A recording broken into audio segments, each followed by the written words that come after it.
What is up, people? It is me, Monster58. Welcome back to another video review, and today we're going to be taking a look at the Transformers Studio Series 86 Deluxe Class Windcharger. And this is really cool because at the end of the day, we have technically three Minibots left. We have, well, technically two after this guy. We have Windcharger, we have Power Glide, which just got revealed not too long ago for Age of the Primes, and then we have a cartoon accurate Sea Spray. Now, if you've already picked up the Walmart exclusive Sea Spray here in the US, I don't know how it is in other countries, then you technically have Sea Spray. We have all of the pre-86 and 86 movie Minibots, but at the end of the day, I would like a cartoon head accurate Sea Spray, so I really hope that they just repurpose that mold and then just give him a new head and then resell it to us as, a cartoon accurate Sea Spray. But regardless, it's really nice to finally start winding these Minibots down. I've been really wanting Windcharger, been really wanting Power Glide, and now we got Windcharger. So, take a look at the box here. You can obviously see the nice Transformers logo, the Studio Series, Transformers the movie right down there in the bottom left corner, the Windcharger right here across sort of the center, Hasbro logo, the very nice artwork of Windcharger in his robot mode as well as in his vehicle mode, transforms in 12 steps, more nice artwork here from the film, obviously from the Battle of Autobot City. Then we have some more nice artwork here as well as we saw it on the front, and then on the back here you can see some nice obligatory product shots. Can't really complain, does have interesting vehicle mode storage to say the least, and obviously some nice artwork there of the movie itself. And so folks, when it comes to the packaging, I think Hasbro did a really good job as per usual. And so folks, without further ado, alrighty, ladies and gentlemen, here we have the Transformers Studio Series 86 Deluxe Class Windcharger out of his box and in his vehicle mode. Obviously, he dies in the film. I know that that's something that's odd for me to say right away, but spoiler, I'm sure anyone watching this video already knows that he unfortunately dies in the film, and we only see his corpse. We don't even see his actual death. We just see his corpse next to a Wheeljack. But taking a look at his vehicle mode, it's really strange to me. Now, in the original cartoon and obviously in the movie, he's supposed to be a Pontiac Firebird TA or a Trans Am. And I'm going to tell you this looks nothing like a Trans Am. It has a little bit of resemblance on the front of the car, but at the end of the day, it doesn't look like it. But what I will give this vehicle mode credit for is that it looks very, exactly how it did in the movie and on screen in the cartoon. And so I'll give it credit for that, but that doesn't mean it doesn't look a bit weird to me. Now, the first thing you'll notice is obviously I do have the vehicle mode weapon storage. He does have his little magnet effect part, which is really cool. Obviously, his big thing is that he has a magnetism, electromagnetism, and so you can remove this. It just plugs into that little hole right there, and then you have this peg right here. But this looks pretty nice. You can see I do like the yellow transparent effect part here. It's nice that they added this. In addition, he has another accessory, which is his gun, and it plugs on either side here. Now, I'll tell you this about this. This peg, for me, doesn't exactly like to peg in super well. And that kind of blows because look at that. That just looks weird. And obviously it's meant to look like a muffler at the end of the day, but it just looks weird to me because it doesn't plug in quite correct. Now he does roll very nicely, but yeah, it just doesn't plug in very nicely. But taking a look at the gun here, very accurate to how it is in the film. Looks really, really good here. If you're wondering, by the way, why I have a Band-Aid, smashed my finger in a chair, and I don't want you guys to see that. And plus it... I apologize if when I transform this guy, if I say ow or something, it's because it's still sensitive here. But taking a look at the gun, it does look very nice, very accurate to the film. I just wanted to get that out of the way while I still had that in my mind. But nicely molded, can't really complain. So vehicle mode storage is obviously nice for the gun, but really random for this. So we're gonna set both of these accessories off to the side here and take a look at the actual car mode. When it comes to the car mode, like I told you, I'll put a picture of it right here on screen right now so you can see how it looked in the cartoon, because we obviously really didn't see it in the film because, well, we just saw his corpse, unfortunately. But taking a look at this, it is very accurate to the cartoon. It looks really nice in that way, but it just looks strange. It looks like it's wide-bodied, have nice fenders and stuff like that. The tires and the wheels actually look very nice as well. It's nicely painted. It's got this nice silver for the grille, and then you can see the headlights are nearly painted as well. The back doesn't look the best. There's nothing really on the back. There's no taillights or anything like that. But overall, it's okay, and then when you flip him on the bottom, you can see his head, and obviously he's a Transformer. It's not terrible or anything like that. It's just a bit weird to me. Obviously they're going more for that sort of penny racer look that they did with Bumblebee, like that idea of sort of making it squished and smushed. And I understand why. It just also just looks a bit weird. I think Bumblebee fits more as the penny racer at the end of the day. For this guy, I don't know. He's okay. Again, not bad. It's nicely painted, transparent windows and everything like that. It just looks okay. I'm not like jumping off, roofs, yelling about how great it is, and I'm not also saying that this is the worst vehicle mode. It's just fine. It's strange, but it's fine. But at the end of the day, it's alright. So, what we're going to do is we're going to set this guy off to the side here. I'm going to zoom out a little bit. so that we can get some other vehicle modes in here. But we're going to set this guy off to the side here, and we are going to be doing size comparisons. Alrighty folks, here he is with the Transformers Legacy United Infernac Universe Deluxe Class Magnus. As you can see, being a Minibot, he's going to be a smaller Deluxe, which is absolutely how he should be in my opinion. When it comes to any Minibot, they should be relatively smaller Deluxes, and bigger Minibots like Warpath and Cosmos should more or less be closer to an average Deluxe size. But at the end of the day, I am completely fine with them being smaller because, well, they're Minibots. It's in their name, Minibot. Here he is with the Transformers Studio Series 86 Deluxe Class Bumblebee, the Transformers Earthrise Deluxe Class Blue Streak, and finally his leader, the Transformers Studio Series 86 Commander Class Optimus Prime.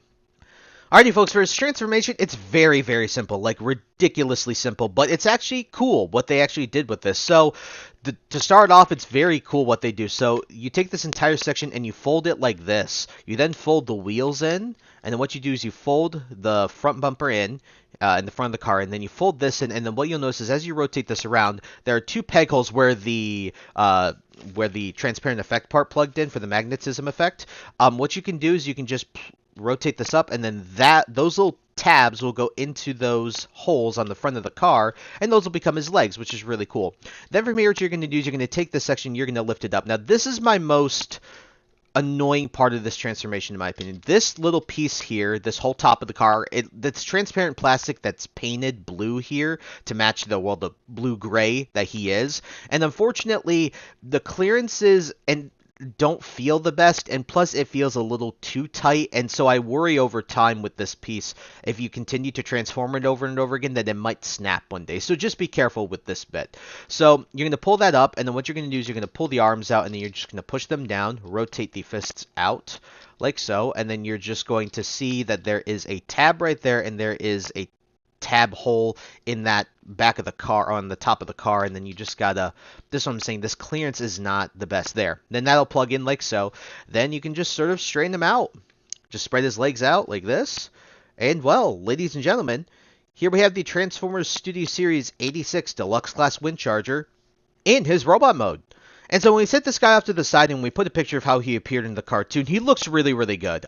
He's pretty much one-to-one. Obviously, the worst looking part about him is his legs, but it's really cool the way that they take essentially the entire top of the car and they just force it into his legs, and it doesn't look terrible. Now, there's one thing about his legs that's very unfortunate. Because of how they're designed, if you look here on the side, he doesn't really have any heels. So sometimes, if you don't have him like leaning like super far forward or something like that, and you have him lean even a little bit back, he just topples over. That's the worst part about this, because he doesn't have proper heels, really. He just kind of falls over, so you kind of have to chicken leg him, and it's not terrible, but certainly that it's more annoying than you wish it would be. But overall, when it comes to his robot mode, he looks great. So taking a look at the details, you can see the head sculpt looks really good. Let's get that in focus right there. Yeah, that looks really good. The nice blue eyes, the nice very stoic face, the jawline as well. The classic hooded look that he has looks really, really nice. Autobot logo looks good. The chest looks good. Nice molded in detail across the board. He just looks really, really clean. I mean, there's nothing really, you can see there's some nice detail on his thighs and on his legs and everything, even on his feet. And he cleans up really well in the back.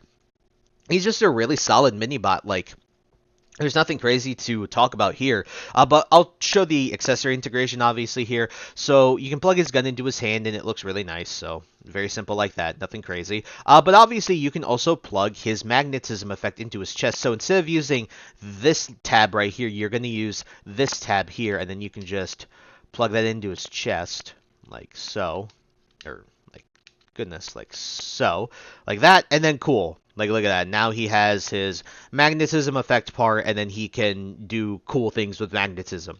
I'm not going to have him displayed like that, but it's cool that they added that as an accessory. I will tell you, though, I do think that Power Glide's accessory is a little cooler than this. I think it's hilarious, too. But this is nice that they added this at all. So, nice little accessory overall. So, when it comes to Windcharger's robot mode, like I told you, Very nicely painted, very nicely detailed. It's a nice mini-bot. Like, there's nothing else I really have to say. He represents his character as he appeared in the film and in the cartoon really nicely.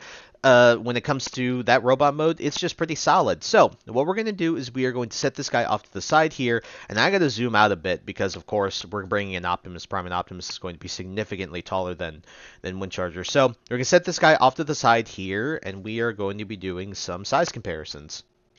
Alright folks, here he is with the Transformers Legacy United Infernac Universe Deluxe Class Magnus. Like I told you, he's a mini-bot, so he's a little bit smaller than an average Deluxe, but I'm perfectly fine with that because, well, again, they're mini-bots.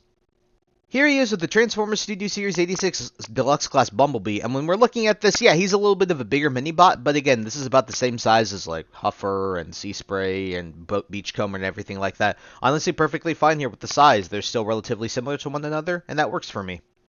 Here he is with the Transformers Earthrise Deluxe Class Blue Streak. And wow, we still didn't zoom out enough, but here he is with the Transformers Studio Series 86 Commander Class Optimus Prime. Alrighty folks, for his articulation, it's pretty unusual, particularly in his legs actually. So for his head, he can do a full 360, it's on a swivel. But what's really cool is because he can't go up and down, they actually added this little slider on the back here, so that if you push it down, he can look up. And then he can look back down. So that's really cool that they added that. Didn't need to, but they did. That's awesome. Full 360 at the shoulders because they're ball joints, out and in. 90 degree at the elbow. Rotation the upper part of the, well, near the elbow as well. No wrist articulation, which is quite unfortunate. Full 360 at the waist, though, so can't complain about that. You can see that there. Legs can kick forward about that far. They can kick back about that far. Now, this is the unusual bit. He has a knee joint like that, about 90 at the knee, and you have a rotation the upper part of the thigh, but you also can bend here with toe articulation, essentially, and then you have some nice ankle rocker pivots. So you can get some nice poses out of this guy. Again, the major thing you have to be worried about with this guy is primarily with his feet and him balancing. So at the end of the day, it's not... It's some nice articulation, but it's hampered by a couple of things. But that slider on the head is certainly the standout for me. That's really freaking cool. Alrighty folks, and time to get into his reverse transformation, which is just as simple as getting him into his robot mode. So, what we're going to do is we're going to remove his gun. Man, that's actually in there pretty tight. And my joints are pretty tight. That's one thing I also didn't tell you. My joints are pretty tight. Straighten out his arms. Straighten out his head, and then we'll just obviously put the slider back down. Then you can fold his fists in. Take this piece on the back and then untab it, and then you can start to push it down a little bit. Yeah, you can see that clearance really just sucks, dude. Like, trying to get that, yeah, like, that clearance really blows. Then what you're going to do, just take the arms and you're going to shove them up. Plug them in like this on both sides. And then very simply, from here, what you're going to do is just going to collapse this down like so. Then you're just going to plug the legs together. That's what I like to do, just plug them in. Then unfold the entire front of the car, the entire top of the car. Rotate the legs out. Or the wheels out. The legs. The wheels. Then you can just rotate this entire section around. And then just gotta keep it tabbed into place. And then you can just collapse the entire top and just make sure everything is shoved in. Take the gun and then you can obviously plug that in to the bottom like so. You can, there we go, plug that into the bottom like so. Then you can plug this in the front if you wish to do so, like this. And well, ladies and gentlemen, here we have the Transformers Studio Series 86 Deluxe Class Windcharger back in his vehicle mode. And so, folks, for my final concluding thoughts on the Transformers Studio Series 86 Deluxe Class Windcharger, he's a pretty solid figure. He's not perfect by any stretch of the imagination, but for rounding out the 86 movie and pre-86 movie mini-bots, I'm really, really happy with what we got with this guy. First off, when it comes to his vehicle mode, I do think that it does look a bit strange, unfortunately. It's not bad by any stretch, I don't think, but at the end of the day, it does look weird because they're really going for more of that, you know, the very cartoony look. It doesn't look at all, in my opinion, like a Firebird Trans Am at all. Like, it doesn't look like a TA. But it's close enough in the front where I can see where it is, and obviously this isn't a licensed vehicle mode, so yeah, we can go with that. but it doesn't look bad. Very accurate to the cartoon. It's nicely painted. It also rolls really well. And the vehicle mode storage is nice. It's just, for me, the peg for the gun on the bottom that makes it look like a muffler. Unfortunately, just doesn't plug in the best. It's very easy to pop it out if you're, unfortunately, a little more rough with it. And I'm not a big fan of that. So other than that, though, getting into his transformation, it's a pretty simple transformation, but it's a really cool thing that they made the entire top of the car his legs. Like, that's really cool that they did that. And I do like that aspect about the transformation, but he does feel nice to transform because he's so easy that he's a really fun desk toy. I've been messing around with this guy for like the past 2 or 3 weeks, just transforming him over and over and over again in my hands because, well, he takes 2 seconds to transform. And then when you get him into his robot mode, he's really nice. Sure, he's got, he's a Minibot, so obviously his legs are his worst part here because of the way that they transform, and he doesn't like to stay balanced the most, but he looks like his cartoon, like you ripped him off the screen. The only thing, again, for me, when it comes to the visuals of his robot mode is mainly the legs don't look super accurate, but again, it's the cleanness of G1's cartoon, animation model versus the actual functional toy. I'm not really going to knock them too hard on that. Again, the worst part about him is his balance because he doesn't have proper heels. The other thing I didn't mention real quick is, again, that little top piece of the car where the windshield is in the top of the car, that part's made of transparent plastic, and unfortunately, it doesn't have the best clearance, so I am afraid of how long it'll last over the years as you transform it and over and over and over and over and over again, right? So just be careful with that part. But overall, when it comes to Windcharger, I am not mad at him by any stretch of the imagination. He's a really solid figure, and I'm glad we finally got him in his most G1 cartoon accurate Windcharger I think we've ever gotten. And so out of a 10, I'm giving this guy between a 7 and an 8, probably inching closer towards an 8. He's a solid Minibot. He'll look great with the other Minibots on your shelf, and I have no major complaints there. So I did pick mine up on the Big Bad Toy Store, so leave a link in the description of that. Also leave links down below to Hasbro, Pulse, as well as Amazon if you guys wish to use those retailers instead of Big Bad Toy Store. And so yeah, I do say that if you guys are hunting this guy IRL, that I think I've seen him a couple of times in stores already, so definitely be on the lookout here in the US.